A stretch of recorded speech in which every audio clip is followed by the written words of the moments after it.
여러분은 어떻게 놀라움을 느끼십니까? 어떨 때 이렇게 깜짝 놀라시면서 새로운 것을 발견하시고 놀라운 것을 경험하십니까? 여기에는 특별한 요소가 있습니다. 뭐냐면 놀란다는 것은 보통은 그렇습니다. 우리의 생각과 다른 것을 경험할 때 우리는 놀라움을 경험을 합니다. 전혀 예상하지 못했는데 깜짝 생일 파티를 집에서 해준다든지, 전혀 예상하지 못한 작은 봉투를 열었는데 그 안에 정말 귀한 것이 들어있다든지. 저는 우리나라 BTS라고 하는 가수가 그렇게 세계적으로 유명한 이유를 사실 잘 모르겠어요. 근데 영상을 보면은 외국 애들이 우리나라 그 BTS라는 가수를 정말 좋아하더라고요. 제가 한 영상을 봤는데 미국 아이들이, 이제 티네이저들이죠, 이 어린 아이들에게 부모님이 생일 선물을 주는데 그냥 작은 봉투를 줍니다. 그럼 아이들이 그 봉투를 받으면서 어머 이게 뭐야 그러면서 열어보는데 그 안에 뭐가 들어있냐면 BTS 콘서트 티켓이 들어있는 거예요. 그럼 여자애들이 그걸 열면서요, 처음에는 이게 현실로 다가오지 않으니까 막 당황해서 보다가 이거를 나중에 알게 되면서 대성통곡을 하고 울어요. 너무 기쁘고 이 감동이 부모님보다 훨씬 귀한 거예요. 그러니까 이 감동이 그들을 사로잡아서 이 작은 봉투 하나를 열고 난리 소리를 지르고 막 비명을 지르고 눈물을 흘리는 모습을 보면서 참 BTS가 사랑을 받고 있구나라는 것을 생각해 본 적이 있습니다. 여러분, 작은 봉투를 열었는데 그 안에 내가 기대하지 못했던 큰 것이 들어있을 때 우리는 놀라움을 경험을 하죠. 이렇게 우리가 상상하는 것과 다른 것을 경험할 때, 우리가 기대하는 것과 다른 것을 경험할 때 사람들은 놀라움을 경험하게 됩니다.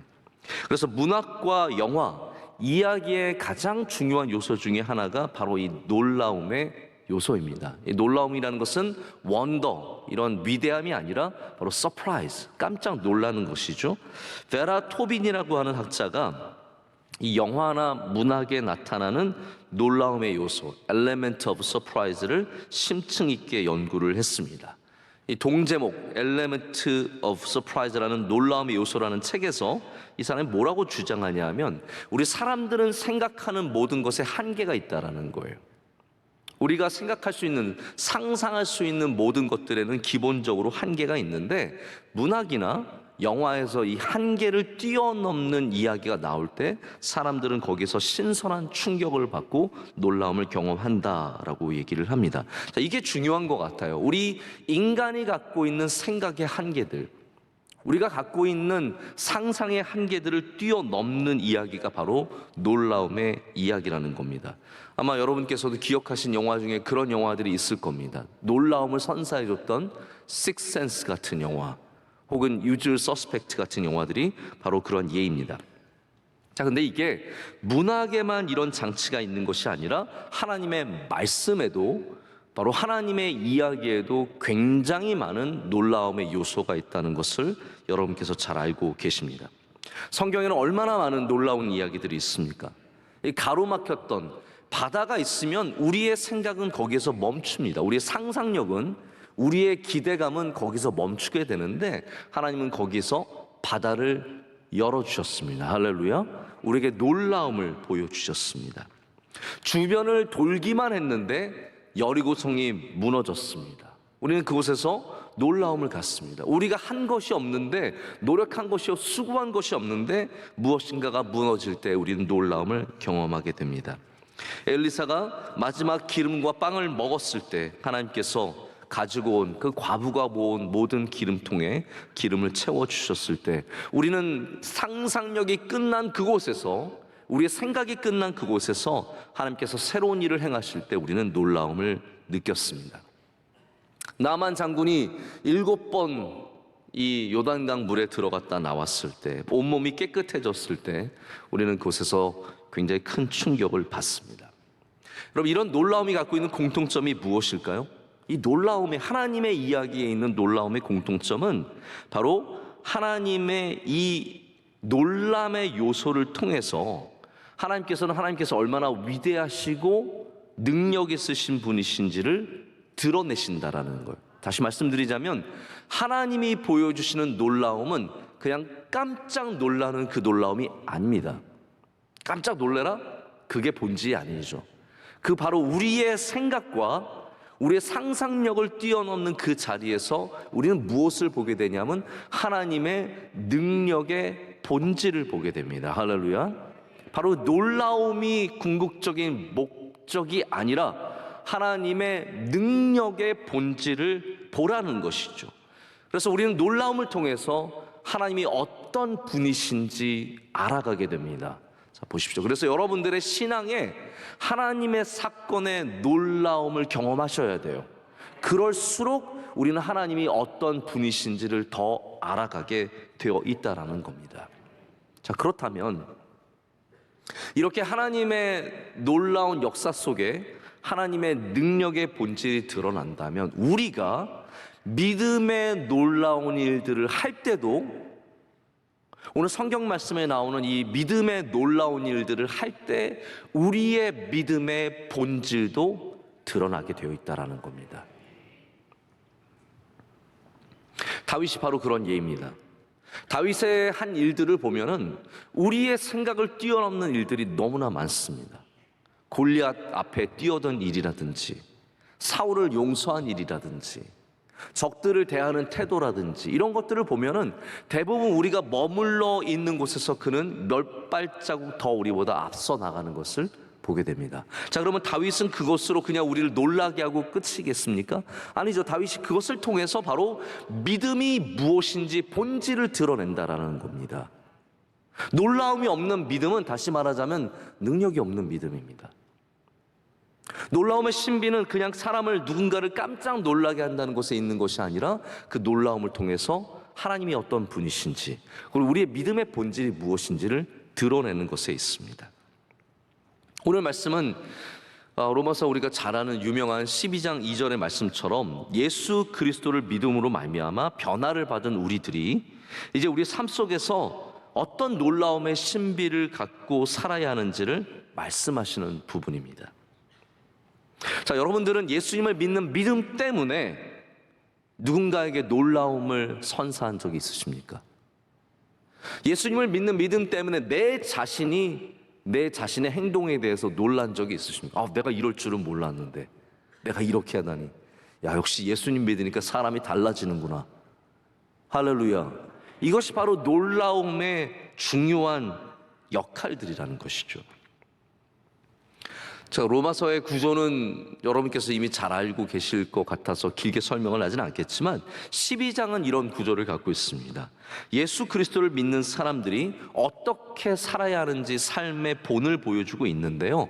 그런데 이 안에는 첫 번째는 나를 어떻게 대해야 되는지, 두 번째는 이웃을, 우리 서로를 어떻게 대해야 하는지, 그리고 마지막으로는 원수를 어떻게 대해야 하는지에 대해서 말씀이 12장에 차례대로 나와 있습니다. 그런데 오늘 본문 말씀은 특별히 결코 상식적이지 않고 일반적이지 않은 가르침을 말씀으로 시작하고 있습니다. 무엇입니까? 오늘 우리가 첫 번째 읽은 본문의 말씀이죠. 너희를 박해하는 자를 축복하라. 축복하고 저주하지 말라. 아멘. 자, 이거는 굉장히 상식적이지 않은 이야기예요. 지금 우리의 때에도 상식적이지 않을 뿐 아니라 그 당시에는 너무나 충격적인 놀라운 말씀이라는 겁니다. 이 말씀이 17절에 반복이 됩니다. 그래서 아무에게도 악으로 갚지 말고 모든 사람 앞에서 선한 일을 도모하라 라고 말씀하고요. 마지막 21절에는 절정을 이루죠. 악에게 지지 말고 선으로 악을 이기라. 아멘. 자, 이게 놀라움으로 다가오지 않으면 안 됩니다. 이 말씀은 우리에게 우리의 상상력, 인간의 상상력, 인간의 근본적인 삶의 관계 속에서 모든 바운더리를 뛰어넘는 그런 말씀이고 가르침입니다. 여러분, 세상도 체면이 있죠. 세상 사람들도 체면이 있습니다. 그래서 악을 행하면서 선을 기대하는 사람은 없습니다. 그게 상식이에요. 악을 내가 행하면서 그 사람에게 선을 기대하는 것은 그건 말도 안 되는 겁니다. 욕을 하면서 누군가가 미소로 나를 대해주기를 바라는 사람은 없습니다. 그러니까 세상도 우리가 기대할 수 있는 것이 무엇이 있고 우리가 기대할 수 없는 것이 무엇이 있는지를 분명하게 구분하여 살아갑니다. 그런데 성경은 우리 그리스도인들이 예수 그리스도로 말미암아 변화를 받아서 믿음의 거룩한 삶을 살아가는 사람들이 우리가 이 땅에서 보여줄 수 있는 것이 무엇이냐라고 반문하고 있습니다. 지금 교회가 어떤 모습으로 예수 그리스도를 증거하기를 원하느냐 하면 제가 볼 때 여기 좀 방법론적으로 좀 우리가 마음을 좀 바꿔야 되는 것 같아요. 왜냐하면요, 예를 들어서 교회의 신비라고 했을 때는 어떠한 신비만 생각하냐 하면요, 여기서 방언을 한다든지 기적이 일어난다든지 아니면 이런 어떤 영적인 신비만 굉장히 많이 생각을 하는 것 같습니다. 물론 우리가 영적인 신비로 여전히 세상과 소통해야 되고 하나님의 능력을 알려야 되죠. 그런데 우리가 보여줘야 하는 또 다른 신비가 뭐냐라는 거예요. 우리 예수님을 믿는 사람들이 보여줘야 하는 또 다른 신비는 뭐냐면 바로 이런 말씀대로 살아가는 신비라는 것입니다. 악을 악으로 갚지 않는 신비, 이건 놀라운 것이거든요.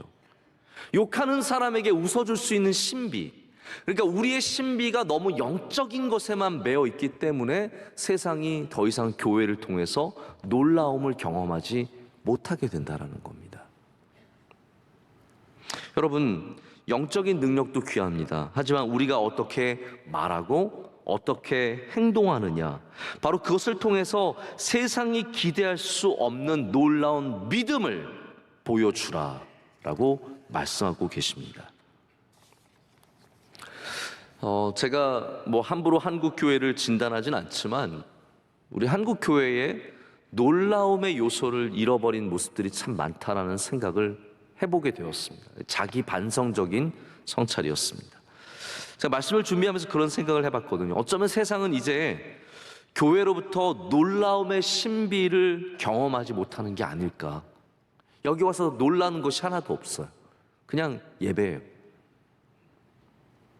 물론 제가 분명하게 믿는 게 있습니다. 저는 기적은 여전히 일어나고 있다고 분명하게 믿습니다.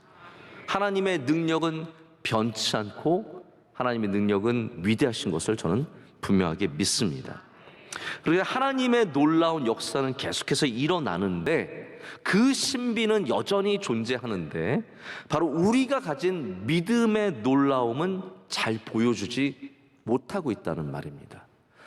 자, 교회에 와서 하나님의 능력을 만나는 것에 대해서는 저는 의심의 여지가 없습니다. 그러나 믿음의 능력을 만나는 그 모습들이 많이 없어졌다는 거예요. 우리가 이 세상을 닮아가는데 너무 집중하고 있습니다. 어떻게 하면 세상과 더 닮아갈 수 있을까? 세상의 기술들을 똑같이 유튜브 똑같이 쓰고 똑같은 방식으로 다 하고 세상과 경쟁하는 데만 굉장히 매달려 있죠. 그러다 보니까 우리 교회가 보여줄 수 있는 영역도 얼마나 세상과 닮아 있느냐의 모습인 것 같습니다. 이제는 교회가 보여줄 수 있는 믿음의 놀라움들, 그 신비가 점점 적어지고 있습니다. 제가 바라기는 오늘도 우리 명성교회에 예배를 드리러 오시는 분들 중에서 세상에서 발견할 수 없는 바로 그러한 놀라움들, 믿음의 놀라움을 발견하는 기쁨과 은혜가 있었으면 좋겠습니다. 바로 여기에서 예배드리는 가운데서 바로 하나님을 만나는 그 신비뿐만이 아니라 믿음의 모습들을 발견하는 놀라움들을 경험하면 얼마나 은혜가 있겠습니까? 누군가의 친절을 통해서 또 누군가의 양보를 통해서 누군가의 희생을 통해서 누군가의 용서를 통해서 그 놀라움의 신비를 경험한다면 교회는 얼마나 많이 우리가 세상을 감동시킬 수 있겠습니까? 톰 레이너라고 하는 목사님이 쓰신 글이 있어요. 초청자들이 다시 예배로 돌아오게 되는 9가지 놀라운 경험. 저는 이런 거 굉장히 관심 깊게 봅니다. 어떻게 하면 다시 예배로 돌아오게 할 수 있을까? 관심 깊게 봤어요. 이 글의 목적은 이런 겁니다. 교회를 안 다니는 사람들이 처음 교회에 왔을 때, 누군가의 초청을 받아서 예배를 드리러 왔을 때 이 사람들이 다시 돌아오게 되는 이유가 있다는 거죠. 그러면 그 이유가 무엇일까? 어떤 놀라움을 경험했을 때 다시 돌아오게 되는데, 그걸 9가지로 썼는데 제가 다 말씀은 드리진 않습니다. 이런 얘기들이에요. 첫 번째는 갑자기 비가 오는데 누군가가 우산을 씌워줬어요. 제가 전에도 한번 이런 얘기 드린 적이 있지만, 이런 경험들이 놀라움이 되는 거예요. 나 처음 교회 왔는데 누가 나를 우산을 씌워주고 챙겨준 거죠. 두 번째는 전혀 아는 사람이 한 명도 없는데 누군가가 다가와서 우리 다음에 한번 식사 한번 같이, 여러분 아시겠지만 한국은 그게 다 빈말이에요. 식사 한번 같이 할까요? 근데 외국은 그런 빈말을 던졌다면 큰일 납니다. 같이 식사 한번 하자. 진실된 초청이죠. 우리 함께 식사를 한번 하면서 교제를 합시다. 아무도 모르는 곳에서 누군가가 나에게 친절을 베풀어 줄 때 사람들은 놀라움을 경험하게 됩니다. 세 번째는 아이들이 예배드리는 공간에서 섬기시는 분들이 친절하고 도움이 되었어요 라는 고백이에요. 처음 아이들을 데려와서 어떻게 해야 될지 모르는데 그곳에 계신 분들이 친절하게 대해주고 도움을 제공해주면 거기서 놀라움을 경험한다는 것이죠. 네 번째는, 이건 영적인 이야기인데 의미 있는 기도의 시간이 있었어요. 여기 와서 다 누군가는 어떤 영적인 경험을 원하는 거거든요. 교회가 쇼하는 걸 보는 것이 아니라 여기서 다 영적인 경험을 하길 원하는데 바로 그런 것을 경험했을 때 놀라움을 갖게 되고요. 다섯 번째는 내가 어디로 가야 되는데 길을 모르고 어떻게 해야 될지 모르는데 누군가가 걸어서 자기를 데려다 줬어요 라는 경험이에요. 제가 5가지만 여러분 말씀을 드렸는데 이 모든 것의 공통점이 무엇입니까? 바로 우리 믿는 사람들이 보여주는 친절과 희생과 양보와 섬김의 모습들이라는 거예요. 사람들이 뭐로 놀라는 거죠? 오늘 14절부터 21절까지 있는 말씀들은 바로 우리가 할 수 있는 바로 그 믿음의 친절, 믿음의 희생, 믿음의 섬김의 모습들이고, 이것이 사람들을 놀라게 하고 예수 그리스도를 만나게 하는 도구가 된다라는 겁니다. 여러분, 사람들은 기적을 통해서도 하나님을 만납니다. 근데 여러분의 친절을 통해서도 예수 그리스도를 만난다는 것이죠. 하나님의 놀라운 기도의 응답을 통해서도 영적인 경험을 하지만 여기 와서 누군가가 우산을 씌워줘도 영적인 경험을 하게 된다라는 말입니다. 그게 그 예수님을 모르는 사람들을 예배로 다시 오게 하는 놀라움, 힘이 된다라는 말이죠. 제가 가끔 소개하는 C.S. 루이스의 예기치 못한 기쁨이라는 책이 있습니다. Surprised by Joy라고 하는 제목의 책입니다. 이분은 소개한 적이 있지만 무신론자였던 그러한 대학 교수였는데, 이분이 예수님을 만나게 되고 그리고 예수님을 믿게 되면서 지금까지 자기가 알아왔던 기쁨과는 너무 다른 기쁨의 근원이 되시는 예수 그리스도를 경험하게 돼요. 우리의 기쁨은 그냥 밥 먹는 거고 사람들 만나는 거였는데, 그 기쁨은 항상 변할 수 있는 기쁨이었는데 기쁨의 근원이신 예수님을 만나니까 너무 다른 거예요. 그 기쁨에 가까이 갈수록 온전한 기쁨이 나를 사로잡는 것을 경험하게 되면서 이분이 자서전으로 쓴 책이 바로 이 책입니다. 예기치 못한 기쁨, 기쁨으로 놀라게 된다는 뜻이잖아요. 바로 그것이 우리가 예수님을 믿는 믿음으로 부름받은 이유입니다. 우리를 통해서 예기치 못한 기쁨을 누리게 하는 것.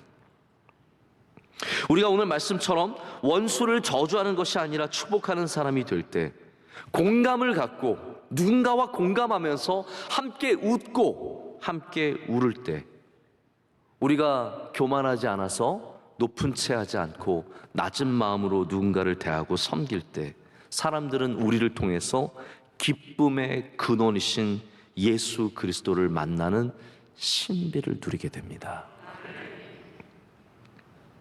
그것이 바로 우리가 놀라게 하려고 하는 유일한 이유입니다. 저는 우리 교회가 놀라움이 있는 교회가 되기를 간절히 소망합니다. 사람들 우리 교회 와서 놀랐으면 좋겠어요. 참. 근데 제가 그 놀라움의 요소를 어떤 깜짝 놀라게 하는, 갑자기 찬양하다 뿜! 소리를 낸다든지, 갑자기 뭐 위에 문이 열리고 거기서 폭포수같이 물이 떨어진다든지, 그런 걸로 하면은 무슨 의미가 있겠습니까? 그럼 저는 저희 교회가 그런 건 쇼라 그러잖아요. 깜짝 놀라게 하는 건 다 쇼예요. 우리가 해야 되는 것은 그냥 이렇게 깜짝 놀라는 그런 것이 아니라 바로 믿음을 통해서 놀라움을 경험하는 일입니다. 깜짝 놀라는 것이 아니라 좋은 것을 보여주는 것. 이것이 정말로 진정한 놀라움의 목적이 되어야 합니다. 다른 것을 하는 놀라움이 아니라 좋은 것을 하는 놀라움이라는 것이죠. 근데 좋은 것을 해도 여러분 아시겠지만 적당히 하면 좋은지 잘 모릅니다. 모든 좋은 것은 우리가 풍성하게 해야 놀라움이 있습니다. 거기에 놀라움이 있습니다. 오늘 바울이 우리의 이웃들을 믿음으로 도전하라는 이 말씀을 전할 때 이 말씀이 예수님의 말씀을 참 많이 닮아 있다는 생각을 제가 해보게 되었습니다. 이거는 그냥 바울의 이야기가 아니라 예수님의 이야기라는 거죠. 예수님께서도 우리가 세상을 놀라게 하는 제자들이 되라고 도전해 주신 적이 있으세요. 기억나시는지 모르겠는데 예수님께서 마태복음 5장에 이런 말씀을 하세요. 사람들이 오리를 가자고 하면 몇 리를 가라고요? 10리를 가라고 하시고, 속옷을 달라고 하면 뭘 내어주라고요? 겉옷까지 내어주라고. 오른뺨을 떼면 왼뺨도 내밀어 주라라고 말씀을 하세요. 근데 제가 이걸 읽어보니까 우리가 저도 까먹었던 부분이 있어요. 이게 뭐냐 하면 그냥 오리를 가자는 게 아니라 예수님 말씀에 억지로 오리를 가자고 할 때 10리를 가주라고 하셨고요. 또 고소해서 속옷을 달라. 이게 저는 처음에는 그냥 불쌍해서 가난해서 입을 게 없어서 속옷을 달라는 건 줄 알았거든요. 그게 아니더라고요. 고소해서, 그러니까 원수된 관계 속에서 나에게 속옷을 빼앗고자 할 때 겉옷까지 내주라는 말씀이었어요. 그러니까 이 말씀은 그냥 단순히 우리의 이웃을 향한 넘치는 사랑 정도가 아니라 우리의 원수들을 향한 말씀이었다는 것이죠. 그래서 마태복음 5장 38절부터 44절까지 말씀이 오늘 말씀과 굉장히 영적으로 맞닿아 있는 말씀이에요. 이렇게 되어 있습니다. 또 눈은 눈으로, 이는 이로 갚으라 하였다는 것을 너희가 들었으나 나는 너희에게 이르노니 악한 자를 대적하지 말라. 누구든지 내 오른편 뺨을 치거든 왼편도 돌려대며 또 너를 고발하여 속옷을 가지고자 하는 자에게 겉옷까지도 가지게 하며 또 누구든지 너로 억지로 오리를 가게 하거든 그 사람과 10리를 동행하고 내게 구하는 자에게 주며 내게 꾸고자 하는 자에게 거절하지 말라. 또 내 이웃을 사랑하고 내 원수를 미워하라 하였다는 것을 너희가 들었으나 나는 너에게 이르노니 너희 원수를 사랑하며 너희를 박해하는 자를 위하여 기도하라. 아멘. 여러분 놀랍지 않습니까? 세상이 기대할 수 없는 모습들, 세상이 상상하지 못하는 그곳에서 주님은 우리가 풍성히 베풀어 줄 것을, 더해 줄 것을 말씀하고 계십니다. 그래서 주는 것도 예상하지 못한 것을 줄 때, 그리고 또 더 풍성하게 줄 때 받는 사람에게 감동이 있게 되는 것 같습니다. 이거를 뭐라고 말할 수 있냐면 지나침의 법칙이라고 말할 수 있습니다. Principle of excessiveness, 지나치게 과도하게 해주는 것이죠. 제가 종종 들려드리는 얘기지만 저희 아이들은 다 놀라움이에요. 저희 첫째를 주셨을 때는 기적이었습니다. 말 그대로 기적이었고, 둘째를 가졌을 때는 너무 큰 선물이었어요. 셋째는 이게 뭐지? 라고 하는 놀라움이었어요. 놀라움. 말 그대로 surprises. 왜 그렇습니까? 많아지니까 이게 우리가 생각했던 것보다 너무 많이 주시니까 그 다음부터는 다 놀라움으로 다가오게 되더라고요. 여러분의 가정 놀라움 아닙니까? 여러분의 집 놀라움 아닙니까? 여러분의 차, 여러분의 자녀, 여러분의 직장, 우리 명성교회 놀라움 아닙니까? 하나님께서 우리에게 주시되 넘치게 주셨다라는 거예요. 그래서 우리가 놀라움의 신비를 이 세상에서, 우리 교회에서, 여러분의 삶에서 갖기를 원한다면 어떠한 요소를 우리가 기억해야 되냐면 바로 이 과도함, 지나침의 요소입니다. 우리에게 감동이 있는 것은 하나님께서 한 번도 오리에서 멈춘 적이 없으시다는 거예요. 우리 하나님은 우리와 함께 심리를 걸어가시는 분이시고, 우리 하나님은 우리에게 넘치게 주시는 분이시라는 거죠. 바로 이 과도함의 법칙, 저주하지 않는 것은, 자 보십시오, 오늘 말씀에도 그래요. 저주하지 않는 것은 그냥 오리를 가주는 거예요. 그것만 해도 되죠. 억지로 오리를 가자고 했을 때, 가기 싫은 거 억지로 오리를 가주는 거, 그게 저주하지 않는 건데, 주님은 우리에게 뭐라고 말씀하시냐면 축복하래요. 저주하지 않는 것은 끝나는 것이 아니라 축복하라는 것인데, 축복은 그러면 면리로 따지면 심리라는 거죠. 오리만 가도 대단하지만, 저주만 안 해도 대단하지만, 우리 그리스도인들은 놀라움의 영역을 가기 위해서는 심리를 가져야 되는 것이고, 그것이 바로 저주하지 않는 것에서 멈추는 것이 아니라 축복하는 삶으로 나아가라는 겁니다. 할렐루야. 우리가 오른뺨에서 왼뺨을 내미는 것은 바로 이 축복의 행위라는 겁니다. 우리가 겉옷까지 내주는 것은 선으로 악을 이기는 행위라는 것이죠. 화목함과 축복과 우는 자들과 우는 것, 그리고 선으로 악을 이기는 것, 이 모든 것이 바로 심리에 해당하는 놀라움, 겉옷에 해당하는 놀라움이라는 말입니다. 제가 가끔 소개하는 짐 왈리스 목사님이 하나님 편에 서라라는 제목의 책을 썼어요. 이 책은 미국에서 굉장히 중요한 책으로 다뤄지고 있는데요. 이 책 제목 바로 밑에 어떤 얘기가 있냐면 아브라함 링컨의 얘기가 있어요. 하나님이 우리 편에 서 계시게 하는 것이 아니라 우리가 하나님 편에 서야 한다라는 그런 얘기를 하면서 이 하나님 편에 서라라는 제목의 책을 쓰셨는데, 여기에 한 챕터가 제목이 뭐냐면 원수를 놀라게 하라 였어요. 여러분, 어떻게 원수를 놀라게 할 거예요? 어디 숨어있다 갑자기 딱 나타나서 이놈 잘 만났다 놀라게 하실 겁니까? 성경이 말하는 놀라움은 그런 게 아니죠. 성경에는 오늘 특별히 20절 말씀에 이런 말씀이 있습니다. 한번 보실까요? 20절 말씀 우리 다 함께 한 목소리를 읽겠습니다. 내 원수가 줄이거든 먹이고 목마르거든 마시게 하라. 그리함으로 내가 숯불을 그 머리에 쌓아 놓으리라. 아멘. 이게 굉장히 유명한 말씀인데 어떤 말씀입니까? 우리가 예수님을 믿는 믿음으로 선한 일들을 행할 때, 여러분의 원수에게도 선한 일을 행한다면 그 모든 행위가 그 원수의 머리맡에서 숯불이 되는데, 그것은 어떤 의미냐면 그를 혼란하게 하는 거예요. 이 사람 왜 이러지? 내가 분명히 나쁜 짓을 했는데, 내가 분명히 이 사람 괴롭혔는데, 내가 이 사람 힘들게 했는데, 그러나 우리가 선하게 대해주고 웃어주고 축복하는 사람이 되면 우리가 하는 모든 것들은 이 사람에게 머리맡에 숯불이 되는 거예요. 이거 왜 이러지? 예수님 믿어서 이런가?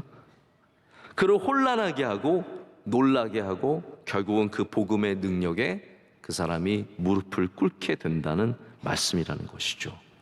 그래서 놀라움의 신비는 주님의 복음을 전하는 도구이면서 동시에 우리가 이 세상에 어려운 사람들을 만날 때 사용해야 하는 작전이기도 합니다. 자, 여러분, 우리는 어떠한 작전을 갖고 있어야 한다고요? 바로 놀라움의 작전을 갖고 있어야 합니다.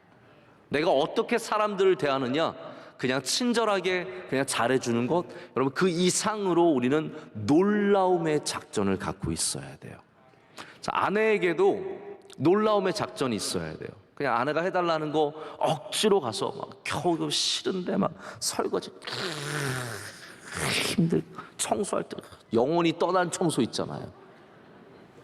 그렇게 하지 말고 놀라움에, 제가 그렇다고 아내가 원수라는 말은 아닙니다. 원수로 여기지 마시고 사랑하기 때문에, 축복하기 때문에 우리가 조금 더 힘을 내서 하는 그곳에서 감동이 있는 거예요. 여러분, 시키는 거 억지로 하면 감동이 없어요. 저희도 아이들 공부를 이렇게 시켜보면은 진짜 가끔 이렇게 수학 문제 푸는데 영혼은 떠나 있는 게 보여요. 이미 영혼은 어딘가 다른 곳에 가 있는데 억지로 하죠.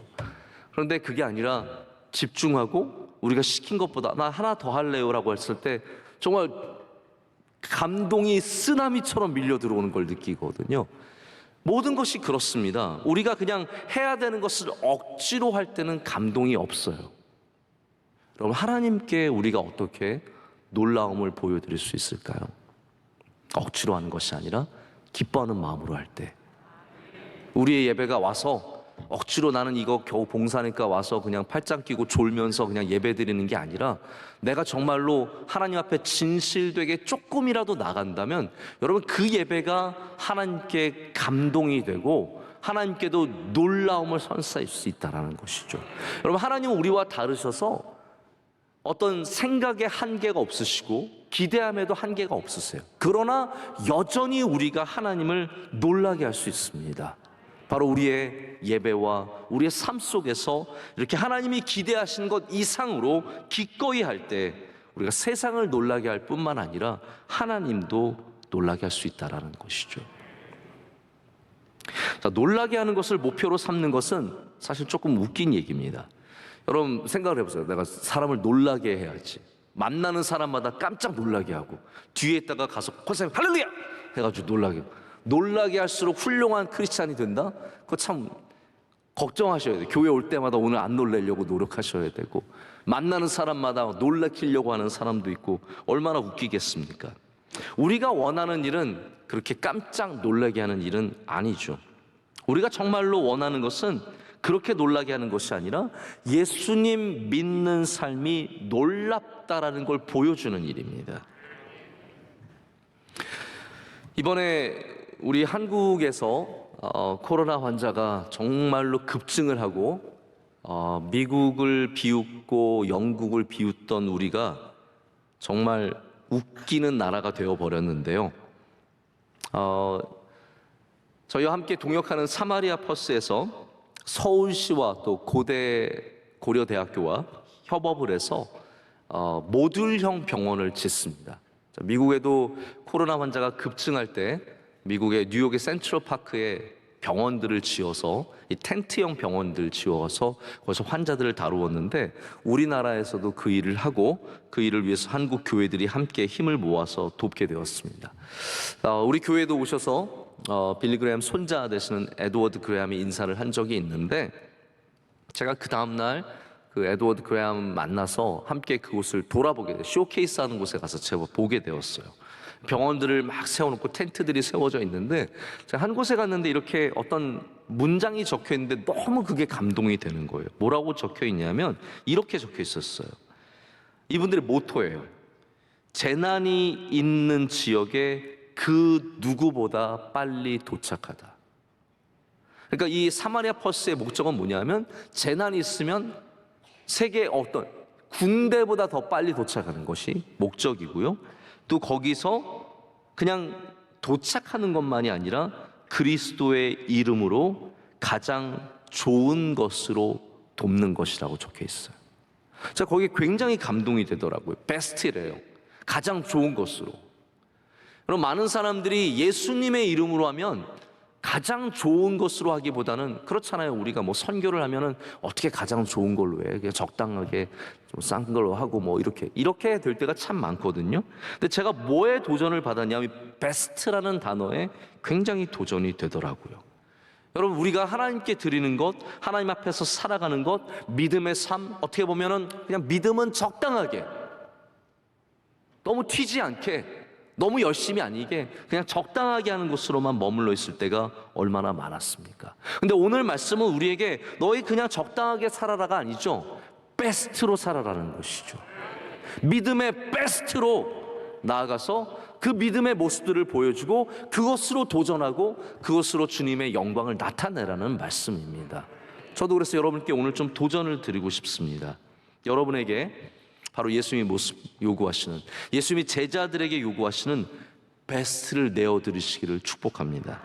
그때 세상이 다시 교회와 우리 그리스도인들을 통해서 가슴이 떨리는 일들을 만나게 될 것을 믿습니다. 말씀을 맺습니다. 여러분 오늘 누구를 만나시면 한번 놀래켜 보세요. 깜짝 놀래키는 것이 아니라 여러분의 마음으로, 여러분의 믿음으로, 여러분의 사랑으로, 여러분의 섬김으로 한번 놀래켜 보시기를 축복합니다. 그럴 때 그 많은 여러분 주변의 사람들이 여러분의 그 믿음의 모습을 통해서 예수님을 만나는 예기치 못한 기쁨을 누리는 복된 하루가 될 줄로 믿습니다. 기도하시겠습니다. 하나님 아버지 감사합니다. 오늘 우리 가운데 성령을 보내주셔서 하나님의 말씀을 받게 하시고 하나님의 말씀을 붙잡게 하심을 감사합니다. 하나님, 감동이 없는 이 세상에, 놀라움을 잃어버린 이 세상에 우리 믿는 사람들이 놀라움이 되기를 간절히 소망합니다. 하나님, 우리가 저주하는 것이 아니라 축복할 때, 우리가 선하게 대하고 사랑으로 대할 때 주님께서 우리를 통해서 영광을 받으실 줄로 믿습니다. 예수님의 이름으로 기도드립니다. 아멘.